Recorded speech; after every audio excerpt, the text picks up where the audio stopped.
आज मौसम देख के ऐसा बिल्कुल नहीं लग रहा है कि सुबह के 11 बज रहे हैं। ऐसा लग रहा है कि अभी-अभी सुबह हुई है और ऐसे ही खूबसूरत मौसम के साथ शुरू होता है हमारा एक और खूबसूरत दिन। हर दिन एक नई कहानी। और आज का ब्लॉग शुरू हो रहा है इम्सा स्कूल जा रही है उस टाइम से, क्योंकि अभी मैंने नाश्ता-वाश्ता बना लिया है। अब इम्शा को तैयार करने जा रही थी तो बाहर इतना अच्छा मौसम हुआ था। ऐसा लग रहा था कि बस अभी सुबह के 6 ही बज रहे हैं, टहलने चल चले। हल्का बूंदा-बांदी भी थी। फिर उसके बाद हम इम्शा का बाल बनाने लगते हैं। इम्शा को बाल बनाना बिल्कुल भी पसंद नहीं। उस इतना मन होता है कि अच्छी-अच्छी सी हेयर स्टाइल बना दे, पर नहीं, उसको क्या है कि बस आप हाफ पोनी टेल बना दे मेरा। ना मुझे 1 पोनी टेल भी नहीं करना है, ना 2 चोटी करना है, कुछ भी नहीं करना है। बस मम्मा मुझे हाफ पोनी टेल पसंद है तो आप मेरा हाफ पोनी टेल बना दें। और इम्शा कह रही थी मम्मा आज नहाने में पानी ठंडा था, मुझे तो ठंडी लग रही थी। हम कि हाँ, मौसम आ रहा है ना बारिश का, इस वजह से। और हम अब अक्सर ऐसा करते हैं कि इम्शा को उसके छोटे-छोटे काम खुद ही करने देते हैं, क्योंकि छोटी-छोटी आदतें उसे बच्चों को बड़ा बनाती हैं। तो यहाँ पे उसको सॉक्स पहनाना था, तो कह रही थी कि मम्मा मैं अपने से पहन लूँगी। हम कि ठीक है, एक हम पहना दे रहे हैं, एक आप अपने से पहन लीजिए। तो बोली ठीक है, एक आप पहना दीजिए। और नाखून उसका हम कट कर रहे थे, थोड़ा-सा ऊपर चढ़ के कट गया तो जिससे उसके अंगूठे में दर्द हो रहा था। कह रही मम्मा बहुत स्लो-स्लो। हम उसे कह रहे बेटा ऐसे पहनिए, ऐसे पहनिए। बोली जाइए आप मेरा लंच पैक करिए, मैं पहन लूँगी। हम कहे नहीं लाइए, हम बता रहे हैं आपको, जैसे-वैसे आप पहन लीजिए, हम नहीं पहनाएँगे, आप खुद से ही पहन लीजिए। बोलती है अच्छा ठीक है। पहन-वहन के बोलेगी देखिए मम्मा मैं मास्टर हूँ। हम कहे हाँ बेटा आप मास्टर हैं। फिर उसके बाद हम किचन में आ जाते हैं इम्सा का लंच पैक करने के लिए। लंच में आज वो लेके जा रही थी पूड़ी और आलू की सब्ज़ी। इसको आलू की सब्ज़ी बहुत पसंद आती है, मतलब वो कोई और सब्ज़ी लेके ही नहीं जाती है। घर में तो थोड़ा बहुत वो कोई भी सब्ज़ी खा लेती है, लेकिन लंच में उसे बस चाहिए आलू की सब्ज़ी चाहिए, नहीं तो कुछ भी नहीं। आलू का पराठा ले लेगी। एक दिन मैंने उसे पनीर की सब्ज़ी दी थी, वो खाई नहीं थी बिल्कुल भी। और हम किचन में आते तो इम्शा को प्यास लग जाता, वो खड़ी होके अपना लंच देखती है कि मम्मा मेरे लंच में क्या रख रही हैं, क्या नहीं रख रही हैं। और हमसे वो बात कर रही है कि मम्मा एक्स्ट्रा कुछ मत रखिएगा, बस आलू की सब्ज़ी रखिएगा, पूड़ी रखिएगा और 2 खजूर। हम कहे अच्छा ठीक है, तुम जाओ यहाँ से, यूनिफ़ॉर्म गंदा हो जाएगा, किचन है बेटा। बोली हाँ, पानी दे दीजिए।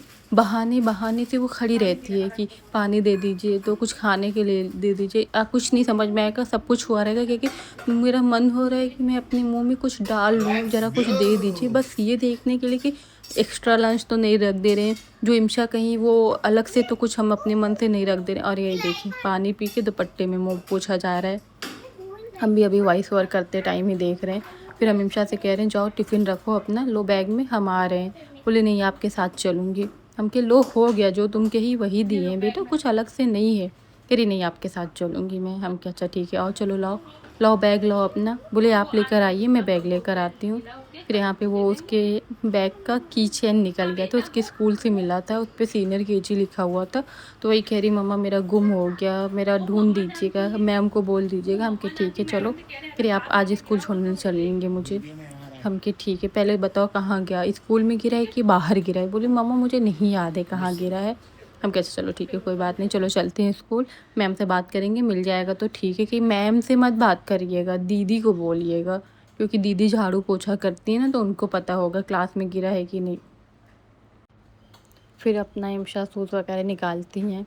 हम कहे लाओ हम साफ़ कर देते हैं। बोली नहीं मैं ये अपने से कर लूँगी, अभी सॉक्स पहनी ना मैं अपने से, तो मैं खुद ही अपने से कर लूँगी। ये देखिए मैं नीचे रख दी। हम कहे बेटा लाइए दे दीजिए, मम्मा कर लेंगी, आप रहने दीजिए। बोली मम्मा लाइए दीजिए, मैं कर देती हूँ। फिर हम उसे लेके करते हैं, फिर सॉक्स शूज़ वगैरह पहनती हैं। नीचे आते हैं हम लोग बेसमेंट में।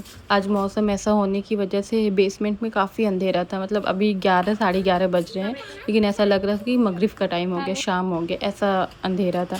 फिर इम्शा गाड़ी में बैठती थी हैं। उसके बाद कि मम्मा ऐसा मौसम है, लग रहा है कि कहीं घूमने चले जाएँ स्कूल ना जाके। हम बोले हाँ पापा से बोलो चला जाए।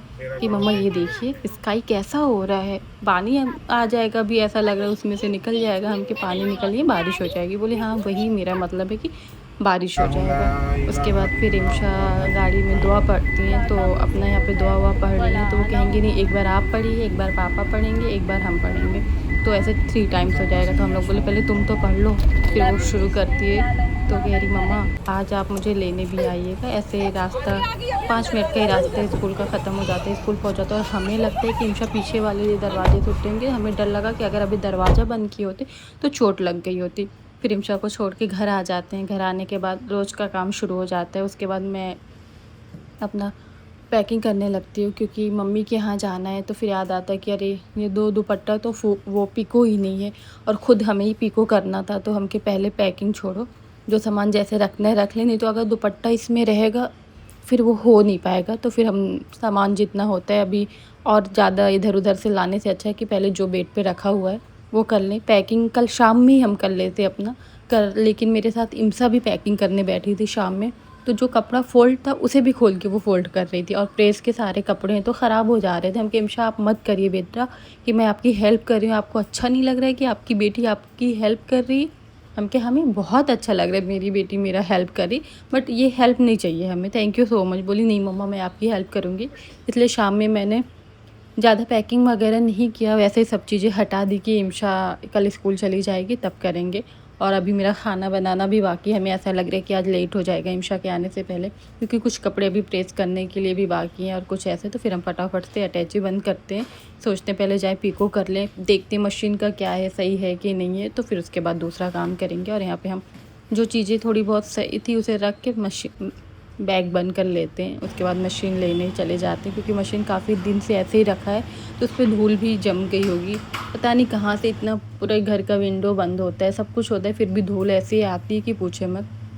और हवा इतनी ज़्यादा तेज़ चल रही है कि कर्टन ऐसे बाल के जाके प्लांट्स पे ऐसे लग जा रहे, तो वो झुक गया था। तो फिर हम कहे लाओ पहले उसे सही करें। और यहाँ पे हम देख रहे हैं कि मशीन यहाँ पे लग जाएगी कि नहीं, आराम से वायर इतना लंबा है कि नहीं। तो मशीन अल्लाह का शुक्र है क्योंकि लग गई। हमेशा हम ऑफ़िस में मतलब जहाँ ये काम करते उस टेबल पे मशीन रख के काम करते, लेकिन इनकी कॉल चल रही थी तो हम वहाँ जा नहीं सकते थे। बट ये भी यहाँ पे क्या है कि टेबल बहुत हिल-डुल रहा था, उसमें नीचे पेपर वगैरह लगाए उसके बाद भी। तो हम सबसे पहले यहाँ पे धागा-वागा डाल के कर लेते हैं। और सबसे बड़ी बात है ना, हमें शिफॉन का दुपट्टा पिको करना था। जो पिको करता होगा उसको मालूम होगा कि कितना दिक्कत होता है शिफॉन दुपट्टा पिको करने में। कॉटन का तो चलो आसानी से हो जाता है। बस ऐसे अब मेरा दिन शुरू होता है। दिन आधा ख़त्म हो गया है, मतलब आधा काम भी ख़त्म हो गया। अब पहले पैकिंग का काम हम कहें कर लें और सारी चीज़ें कर लें, नहीं तो फिर इम्शा आ जाएँगे तो वो बीच-बीच में हाथ बटाती रहती हैं, मेरी हेल्प करती रहती हैं, जिससे हमें कुछ ज़्यादा ही हेल्प मिल जाता है और मेरा काम आसान होने के बजाय और बढ़ जाता है। तो फिर यहाँ पे हम इसके वायर वगैरह लगा रहे हैं और नीडल्स वगैरह वो उसका क्या बोलते हैं मुझे नहीं मालूम, उसका वो चेंज किए जिससे पिको वाला होता है, नॉर्मल सिलाई वाला निकालें। उसके बाद पिको करते हैं। ऐसे मेरा दिन रहता है। आप मेरी सुबह की यही रूटीन होती है, कुछ ख़ास स्पेशल नहीं होता है कि बहुत भागम-भाग ये वो। नॉर्मल था इम्सा के लिए नाश्ता बनाना है, इनके लिए जीरा वाटर बॉइल्ड एग ओट्स बनाना, अपने लिए वही चाय। उसके बाद जो इम्शा का टिफ़िन बनाते हैं वही हम खा पी लेते हैं। तो आज सुबह से लेके 12-1 बजे तक का यही रूटीन होता है रोज़। नॉर्मल जैसे सारे हाउसवाइफ़ हाउस मेकर का होता है वैसे मेरा भी होता है। बस आपको मेरा वीडियो पसंद आए तो लाइक करें, शेयर करें और हाँ, सब्सक्राइब करना और फॉलो करना ना भूलें। अगर आप फेसबुक पे देख रहे हैं तो फॉलो करें और यूट्यूब पे देख रहे हैं तो सब्सक्राइब करें। और क्या मुझे सिलाई करनी आती है? क्या मैं सिलाई कर लेती हूँ ड्रेस वगैरह? तो नहीं, ऐसा नहीं, मैं सिलाई नहीं कर पाती हूँ, मुझे सिलाई करना नहीं आता है, क्योंकि मैंने कभी सीखा ही नहीं है। मेरी सिस्टर, मेरी मम्मी, दादी, इन लोगों को बहुत अच्छी सिलाई आती है। मेरी सिस्टर बहुत अच्छी सिलाई करती है। वो कभी हम लोग मम्मी के यहाँ जाते हैं, सिलाई भी कितनी महंगी होगी, बाप रे बाप! तो कहेगी अप्पी लाइए मैं आपके ड्रेस का पैंट वगैरह कट करके सिल देते हैं, आप टॉप ऊपर का सिलवा लीजिएगा टेलर से। उसके बाद फिर हमें ऐसा पता नहीं क्यों मुझे ऐसा अंदर से फ़ील हो रहा है कि नहीं, सिलाई आना बहुत ज़रूरी है, क्योंकि एक नॉर्मल सूट का भी सिलाई कम से कम 600 रुपये हो गया, सिंपल सूट। इसलिए मैं सोच रही हूँ कि मैं भी अब थोड़ा बहुत सिलाई सीख लूँ, बट हो नहीं पाता है। ऐसे कोई कटिंग करके दे देता है तो आदमी सिल लेता है, बट ऐसे कटिंग सिलाई ये सब नहीं आता है। और इसी वजह से अब ऐसा होता है कि कौन इतना महंगा डेली वियर का भी सूट ख़रीदो, फिर इससे अच्छा रेडी टू वियर ही ख़रीद लो, वो ज़्यादा आसानी रहती है।